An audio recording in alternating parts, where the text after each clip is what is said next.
Hello! Hi అందరికీ. Welcome to my channel. It's me Rajeshwari.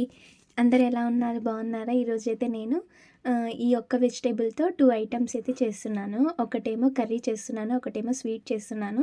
దీన్ని సొరకాయ అంటారు. అనపకాయ అని కూడా అంటారు కదా! సో, నా ఛానల్‌ని ఫస్ట్ టైం చూసే వాళ్ళందరూ సబ్స్క్రైబ్ చేసుకోండి. ఆ సొరకాయని అలా నీట్‌గా పీల్ తీసిన తర్వాత నీట్‌గా కడుక్కొని ఇప్పుడు చిన్న చిన్న ముక్కలుగా అయితే కట్ చేసుకోవాలి. ముందుగా కర్రీకైతే ఇలా చిన్న ముక్కలుగా కట్ చేసుకొని ఒక ఆనియన్ తీసుకొని అది కూడా చిన్న చిన్న ముక్కలుగా కట్ చేసుకోవాలి. ఈ కర్రీలోకి కారంకి బదులుగా పచ్చిమిర్చిని యాడ్ చేసుకుంటే చాలా బావుంటది. నేను ఇక్కడ పచ్చిమిరపకాయలు తీసుకొని అవి మిక్సీలో అన్నా వేసుకోవచ్చు, లేకపోతే ఇలా చిన్న చిన్న ముక్కలుగా అన్నా కట్ చేసుకోవచ్చు. ఇలా సోరకాయ ముక్కలు, ఆనియన్స్, పచ్చిమిర్చి కట్ చేసుకొని పక్కన పెట్టుకొని పొయ్యి మీద ఒక ప్యాన్ పెట్టుకోవాలి.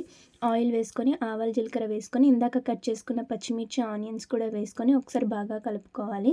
ఇలా కలుపుకున్న తర్వాత అవి గోల్డెన్ కలర్ వచ్చాక మనమైతే దానిలోకి తగ్గినంత అల్లం వెల్లుల్లి పేస్టు, తగ్గినంత పసుపు యాడ్ చేసుకొని ఒకసారి బాగా కలుపుకోవాలి. ఇందాక కట్ చేసుకున్న సొరకాయ ముక్కల్ని కూడా దీంట్లో వేసుకోవాలి.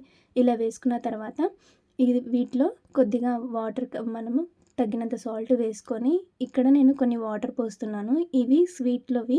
నేను తర్వాత మీకు చెప్తాను. ఇలా పోసుకొని ఆ వాటర్ మూత పెట్టేసి 10 నిమిషాలైతే అంతే ఉంచేయాలి.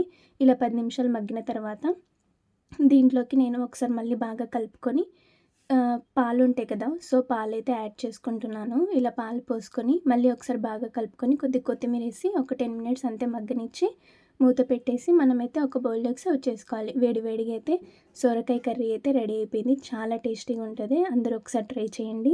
మామూలు పాలు పోసుకోవచ్చు, లేకపోతే కొబ్బరి పాలు కూడా యూజ్ చేసుకోవచ్చు. ఇప్పుడు నెక్స్ట్ స్వీట్ ఎలా చేసుకోవాలో మనం చూద్దాం.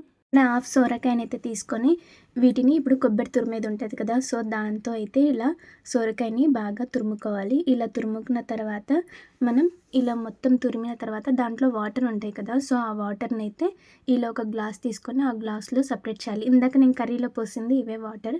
సో, ఇలా సపరేట్ చేసి ఒక ప్లేట్‌లో అయితే పెట్టుకోవాలి సొరకాయని. ఇప్పుడు పొయ్యి మీద ప్యాన్ పెట్టి కొద్దిగా నెయ్యి వేసుకొని మన డ్రై ఫ్రూట్స్ ఉంటాయి కదా! సో, అవి ఏసుకోవాలి. బాదం, జీడిపప్పు వేసుకొని గోల్డెన్ కలర్ వచ్చే వరకు వేయించుకొని ఒక ప్లేట్‌లోకి అయితే సర్వ్ చేసుకోవాలి.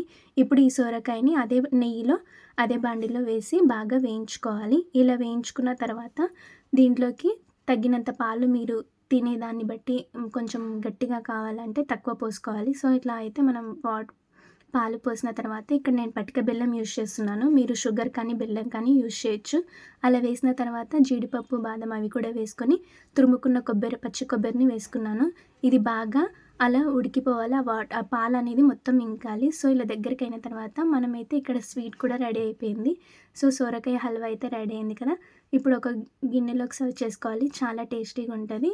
నేను ఇలా ఒక వెజిటబుల్‌తో ఐటెమ్స్ అయితే చేశాను. మీకు ఈ వీడియో నచ్చితే లైక్, షేర్, సబ్స్క్రైబ్ చేసుకోండి. Thank you for watching.